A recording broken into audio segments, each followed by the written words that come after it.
करम तहार विधात के हाथ में।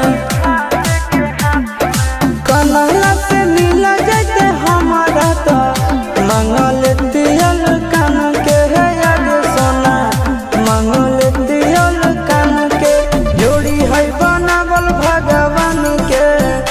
दोष न है इंसान के है यार सोना, दोष न है भगवान के। जोड़ी है बनावल भगवान के, दोष न है इंसान के है यार सोना, दोष न है इंसान के।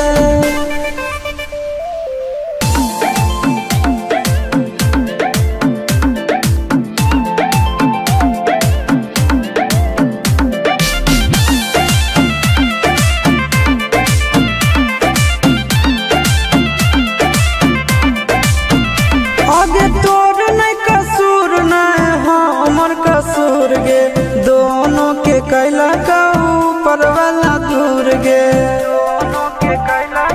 ये सोना आगे तोर नहीं कसूर नहीं हमर कसूर गे, दोनों के कैला का ऊपर वाला दूर गे।